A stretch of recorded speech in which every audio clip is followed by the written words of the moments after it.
Ah, beautiful.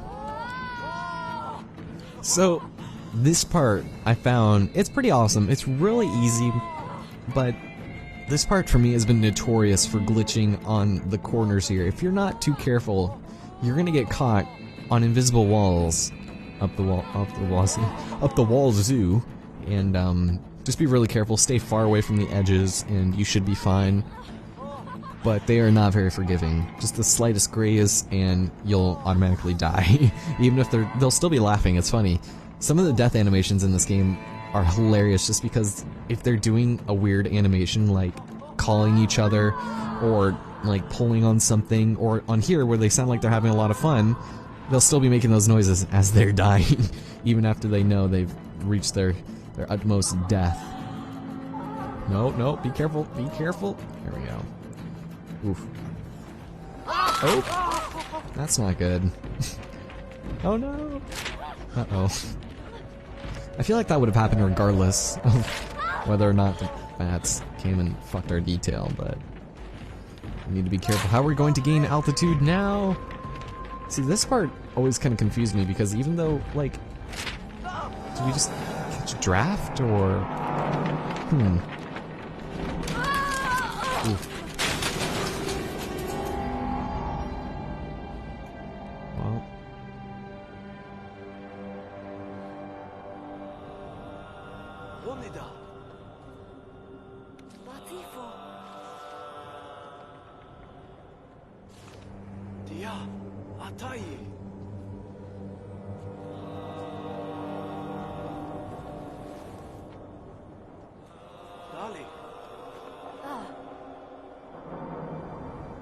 So, here we have a new mechanic we need to deal with, and that's swinging your brothers left and right. While the other one holds on to something, the other one will swing to another platform, and thus making it a very convenient way of traveling, minus some severe stretch marks and stomach burns that, you know, would definitely happen. So, I don't know. It's kind of weird, but it's also really fun if you're good at it. You just have to. This is one of those parts where you're gonna be careful, because if you lose track of whichever brother you are and you unpress the wrong trigger, then you'll be SOL. But we can go over here and swing. Yeah, this isn't dangerous whatsoever. Don't worry about that. Don't worry about me. Alright, so just gonna be a little bit careful. And you can swing back and forth infinitely. For some reason, neither brother will care. It's kind of funny, actually, but it seems really dangerous. I don't know about you guys. It's like they're all of a sudden masters of parkour. There we go. Whoa! Nai is still, like, climbing this game. Alright, so let's go over here. And this part actually... This part actually, to me, feels like one of the longest parts in the game, just because we'll be doing a lot of this in such a short amount of time. It's weird. Come on, there we go. Let's climb up here. This place is pretty cool, though. This definitely gives off, like, eco vibes, for me, in my opinion. And I've been having, like, this really strange urge to replay that lately. And get that final trophy where you have to beat it in under, like, 2 hours. I was thinking about just, like, rehearsing it and then... Can I not? Okay, never mind. For some reason, I didn't want to climb there.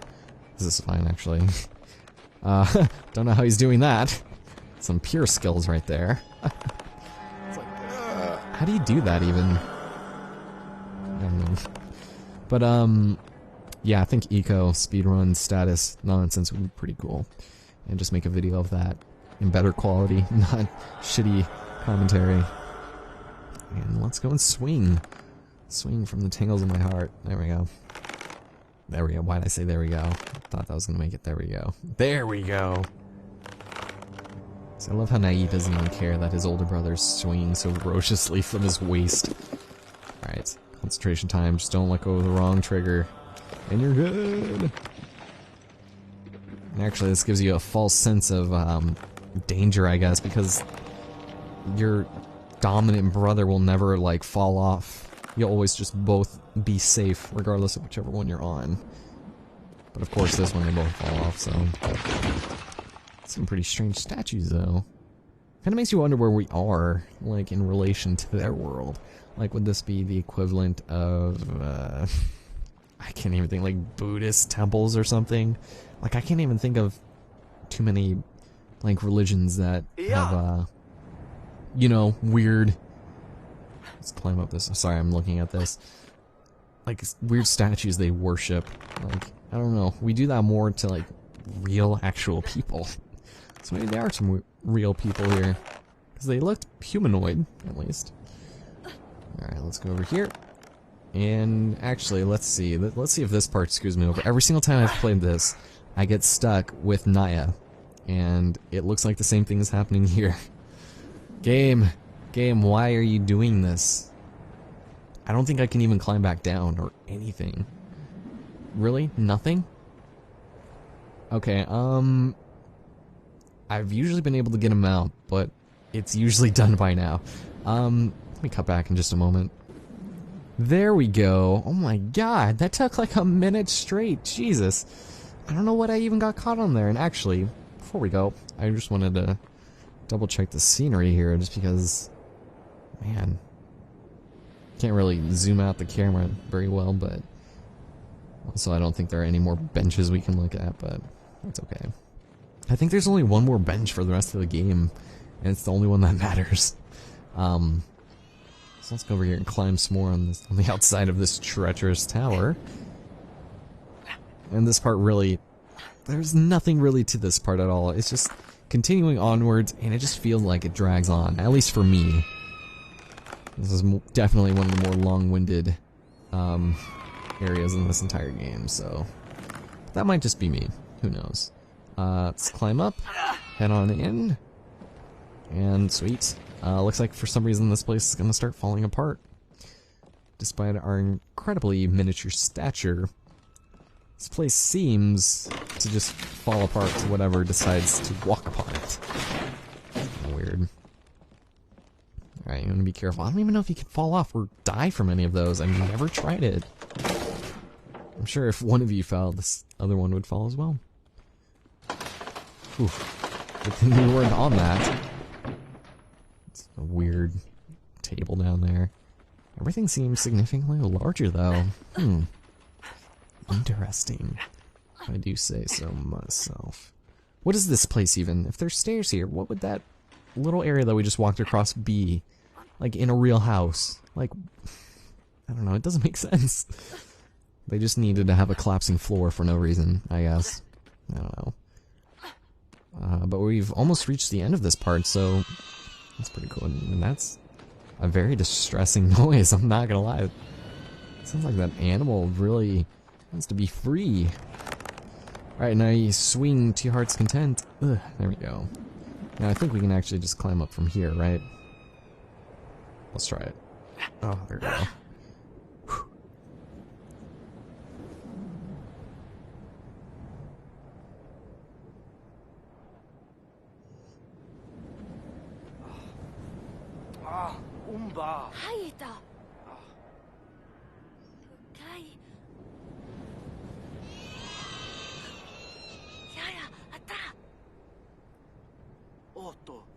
Alright. Well, let's go head inside the very large door, I guess. Let's see what's in here.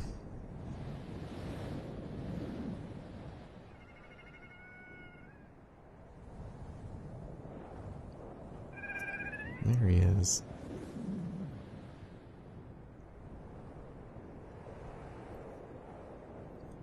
Huh. So this is a very interesting place because, wow, everything in here is so big.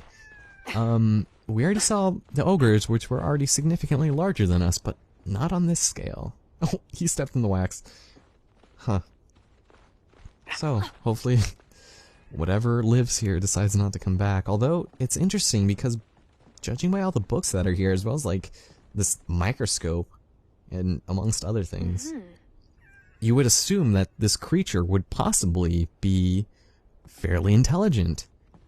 So, I don't know, would your first instinct on seeing a tiny person be to want to murder it?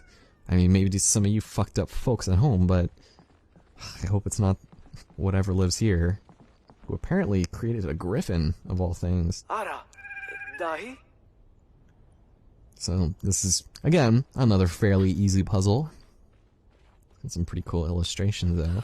Like, I would live in this little house thing. That'd be amazing. I totally would. Except it would be pretty cold, and, you know, there's no windows. Also doesn't really seem to be very much of a source of electricity, but, you know. That's just the way life is, I guess. So drop down over here, and because Nai is so small and naive, we actually need Big Brother to come help us out. Anno! Oh.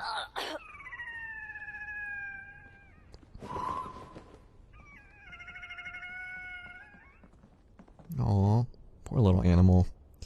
So he has been set free, and we shall now name him Fluffy. Leela. Or Leela, I guess. That's also a good name. Thank you. Alright, well, with that, let's commandeer him. Dahi? Get out of here.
Poor Griffin.